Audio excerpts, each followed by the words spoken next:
Hello everyone, I have horrible lighting today, but today I would like to talk about a specific asexual stereotype, and before all of you jump in and say cake, that's not the one I want to talk about today. No, the one I want to talk about today is something else. Unicorns. Unicorns. Unicorns. Unicorns! Okay, I think you get the idea that I like unicorns. This doesn't need to be, dug in any further. Unicorn. Unicorn. Unicorn. Yeah, okay, got it. I think actually unicorns get appropriated for a lot of subcultures because I think that probably the phallocentric imagery of a unicorn and its one horn, or technically I think it's termed the alicorn. That's what the name of the unicorn horn is. I know way too much about unicorns. And it's blah. Now, I believe that the stereotype of asexuals as unicorns came from the idea that we'd like to joke about the fact that many people don't think we exist because unicorns are, fictional creatures. Or are they? I'll leave that up to you. And, so, which is funny to me because if you study unicorns and also the idea of that, unicorns follow virgins around and you can't, be around a unicorn unless you're a virgin. Apparently. So, first off, this plays into the idea that all asexuals are virgins, and two, there's lots of reasons why it's silly. So,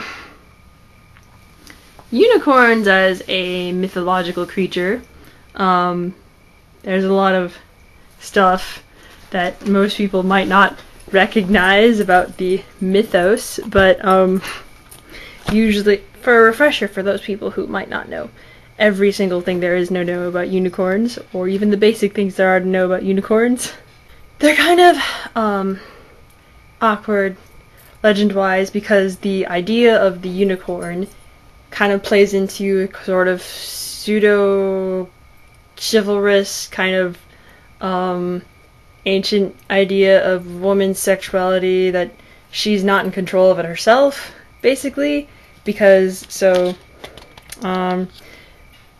in most legends, the unicorn appears only to women who are pure, and then kind of goes away after they've had some sort of liaison with a man, as the idea is that a unicorn is kind of like a male stand-in for controlling her sexuality thing. So, like, one story where this is really pertinent is this one story.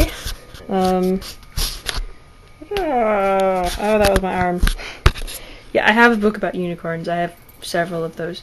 I could go into the story, but look up it yourself. It's kind of interesting and fun to examine for all the reasons that are fun to examine things, which is all the reasons.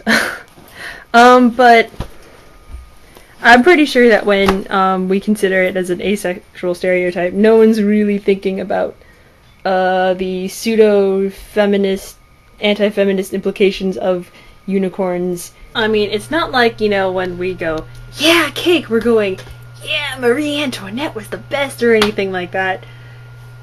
It doesn't, I don't know. Most people nowadays, though, don't really consider all that. In fact, most of unicorn lore is kind of ignored when it comes to being iconic, because nowadays, when we think of unicorns, we think of Robot Unicorn Attack and other things like that. Which I honestly don't mind. I'd much prefer to have that kind of myth grow and evolve into something else, like a lot of things are supposed to do with time.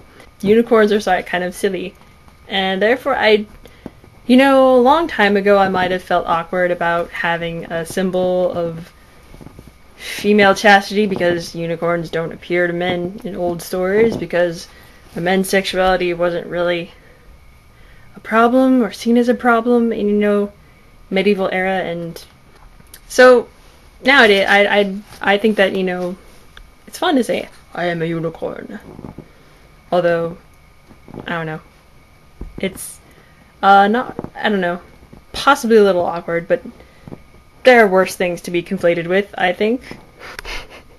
Questions from the FBI employment application meant to filter out unicorns disguised as people.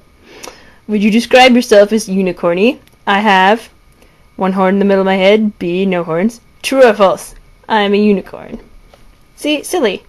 So I don't know, I think it's fun and harmless for the most part if you kind of ignore all the history of the unicorn, I guess, and just kind of remember that it's silly.